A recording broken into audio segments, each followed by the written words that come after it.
When God is ready to give you a new level of experience with him, it comes with a test. Now, the bad news of a test is that it's a test.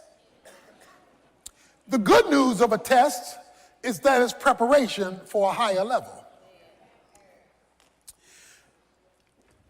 And you can really know when God is ready to really move you to the next level, because it will be a final exam.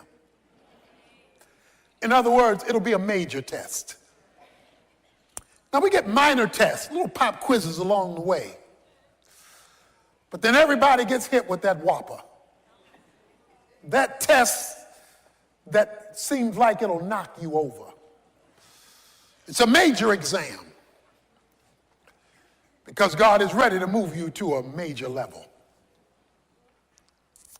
So today we want to look at the test of faith. Abraham's final exam. The author of Hebrews tells us that it came when God asked Abraham to offer up Isaac, which took place in Genesis chapter 22. So what he talks about in Hebrews 11 actually took place in Genesis 22, this final exam. He is told to offer up Isaac, who was the promise. So here's when you know it's a major test, because you're getting ready to have a major promotion to a whole nother level. You know it's a major test when it calls for something significant in your life and at the very same time makes absolutely no sense at all. In Genesis chapter 22, where the story is unfolded for us in that chapter in detail, God tells Abraham these words. He says to Abraham in Genesis chapter 22, now it came about, verse 1, after these things that God tested Abraham and said to him, Abraham, and he said, here I am. And he said, take now your son, your only son, whom you love, Isaac, and go to the land of Moriah and offer him there as a burnt offering on the mountain of which I will tell you. That made no sense. How do you worship God when God is doing a number on you? How do you worship God when he has disappointed you? How do you worship God and go to the altar when you believe he has failed you? God, how do I go to church today? Listen, I don't feel like worshiping today. Not in light of what you're asking of me, demanding of me, instructing me, calling me to do. Because what you are asking is too deep. But it says Abraham got up. There's another thing you need to observe. It says, get up and go to the mountain, to the place I will show you. He had to obey without all the details. I will only give you more details when I see you moving. See, one of the reasons that we do not see more details from God is he can't get us to move from where we are. Faith is measured by movement. If there is no movement, there is no faith, no matter how faith-ish you feel. So it says Abraham got up. And now the plot thickens. When he gets up, I want you to keep this verse in mind, verse 4. I'm just going to read it right now. We're going to pick it up in a minute. Verse 4 says, on the third day, Abraham raised his eyes and saw the place from a distance. Let me read verse 4 again. Verse 4 says, on the third day, Abraham raised his eyes and saw the place from a distance. Somebody say third day. On the third day, Abraham raised his eyes and saw the place from a distance. He tells the young men, the servants who help carry the load, y'all stay here. I and the lad will go up and we will worship and return to you. Oh, wait a minute now. Abe, God just told you to go kill him. Abe tells the boys, I'm going up here to worship. You boys stay here, me and Isaac. We're going up here to worship. And when we finish our church service, me and the lad will come back. Oh, wait a minute now. God just told you to kill him. Y'all stay here. I'm going up here, take care of what God told me to do. And when I finish what God told me to do, me and the boy will see you afterwards. But God told you to kill him.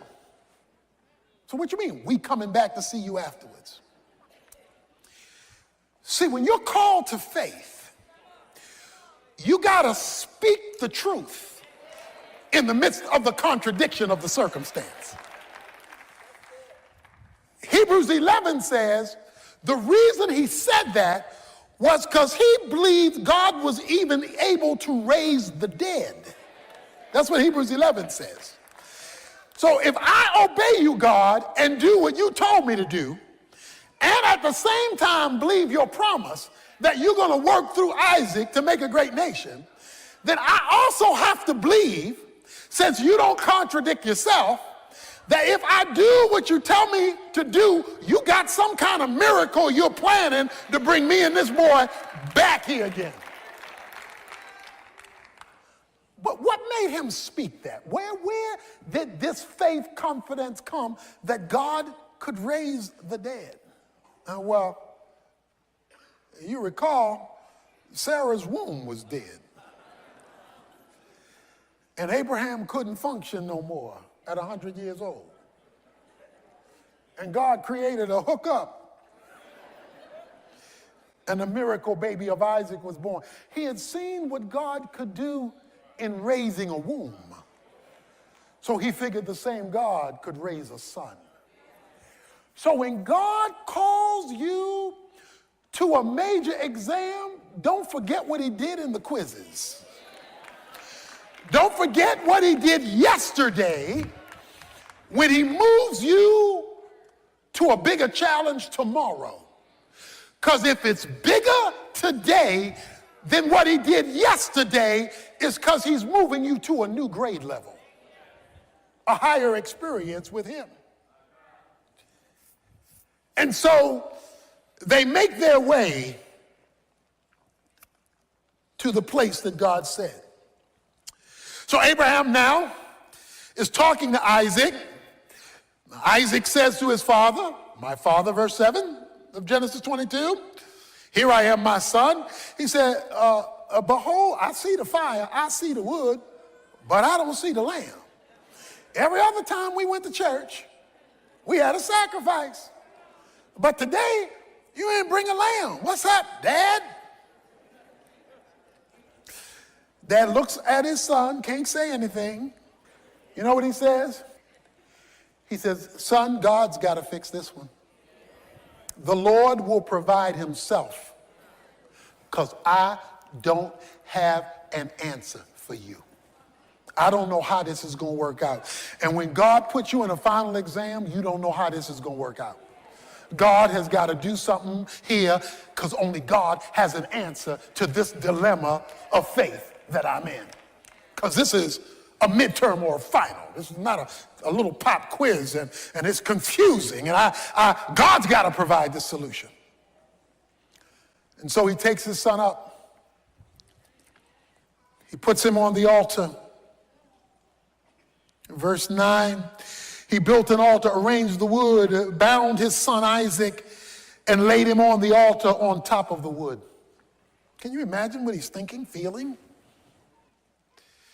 And Abraham stretched out his hand and took the knife to slay his son. Because guess what? That was what he was told to do. Verse 11, but the angel of the Lord called to him from heaven and said, that's Jesus in the Old Testament, the angel of the Lord, Abraham, Abraham. Whenever God calls your name twice. See, when he told him to obey, he only called his name once in verse 1, Abraham. But now in the middle of his crisis, he calls his name twice. That means there's something special coming down the pike. Abraham, Abraham, and he said, here I am. Do not, verse 12, stretch your hand out against the lad and do nothing to him, for now I know you fear me, since you have not withheld your son, your only son, from me. Now, I don't know about you, but you should be having a problem right now, and it ought to be a theological problem, because God says, now I know. Oh, wait a minute, you God. You're omniscient. Omniscient means all-knowing. You already knew what I would do, because you're God. You know yesterday, you know today, and you got prophecy down. You know tomorrow. You know where I came from, you know where I am, you know where I'm going. What do you mean you only know this now? And you're an all-knowing God. Come on, with your knowledge base, I could have stayed in bed. We could have skipped all this because you already know. But that's not what God says. He says, now I know, as though I didn't know before. Because I know it, I'm knowing it now. And I only know it now because of what you just did.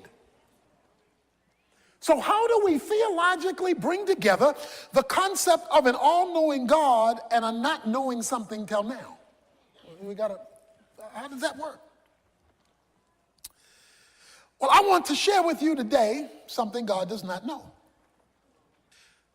While God knows everything actual and everything potential, he does not know everything experiential. For example, if you were to ask God, what does it feel like to commit a sin? I suggest to you he couldn't answer that question, because he's never done it. The reason why God became a man in the person of Jesus Christ, according to the book of Hebrews, is that God became a man in the person of Jesus Christ so he could sympathize with our weaknesses, so he could feel what we go through. The Father knows what you go through. Jesus can feel it. So Jesus the Son can explain to God the Father, who already knows the information, what the information feels like, because he became a man. So what then is being said to Abraham at this moment? He is saying, Abraham, now I know you love me because I see it and feel it. In other words, you have now given me the experience of your love, not merely the verbalization of it. Sacrifice your son, the son whom you love, your only begotten son. Do you love me more than him? That's a final exam. When God calls forth a faith act of love so he can feel it. Now I know. Oh yeah, informationally, yes. Intellectually, yeah. But today I feel your love. And I feel it because of your choice of me over the thing you love most in life. What is your Isaac? That thing that God can't have because you're too attached to it. And God says, bring it here. We're talking about the test of faith, and we're not talking about a pop quiz now. We're talking about a final exam. Now I know. And there we have it. Watch this. Then Abraham raised his eyes and looked, verse 13, and behold, behind him a ram caught in the thicket by his horns. And Abraham went and took the ram and offered it up for a burnt offering in place of his son. And Abraham called the name of the place Jehovah Jireh. The Lord will provide, as it is said to this day, in the mount of the Lord it will be provided. That's one of the great names of God in Scripture, Jehovah Jireh. Let me talk to you about the word Jireh, provide. The Hebrew word Jireh means to see beforehand. That's a literal translation of Jireh, to see beforehand. What you get to see in his provision, you get to see it because of what he's already seen in his prevision. So he precedes what you're going to be provided. What you're provided over here when he comes through, he's already seen over here before you get to it. So while Abraham is coming up one side of the mountain, a ram is coming up another side of the mountain. God precedes before he provides. But what he provides, he's already pre-seen. So you're going to be the surprise one, not him, because when you're shocked by what he provides, it's only going to come because of what he's pre-seen.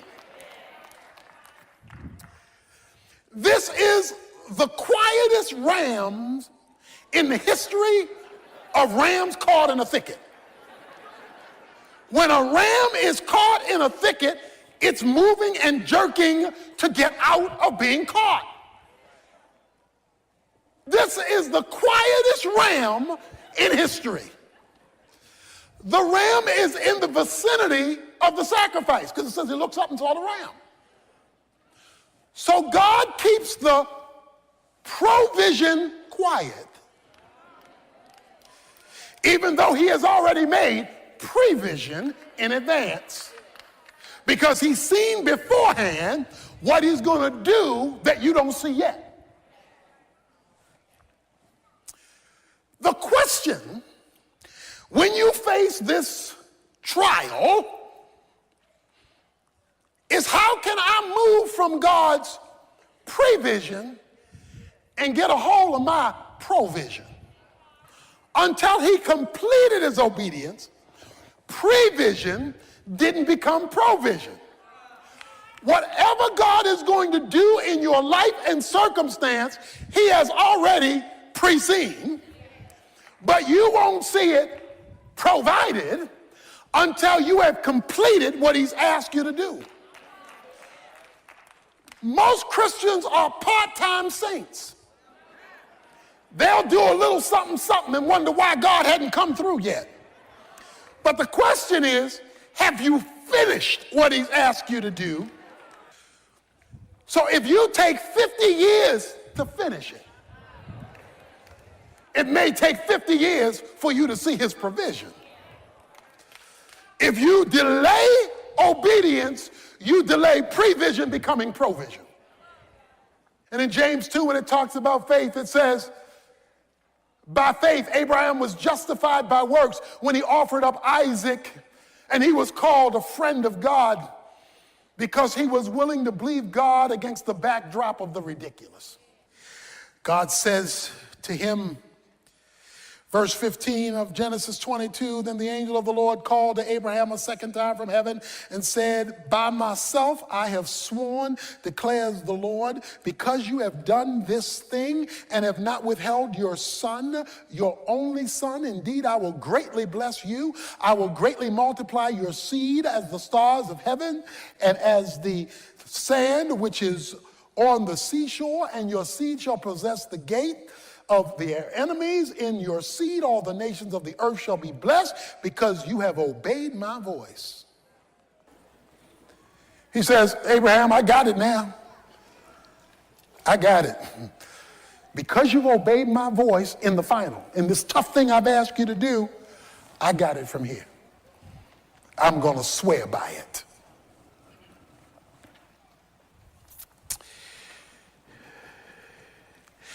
The good news here is that Abraham has had failures in his past. He's blown it a few times over these 25 plus years. God just gave him retesting.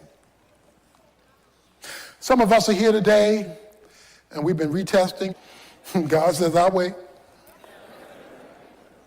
till you pass. Because I want to give you an experience with me. You want the provision. I want the experience. Give me the experience of your commitment, and I'll show you what I can do with rams caught in the thicket, waiting to move when I tell it to.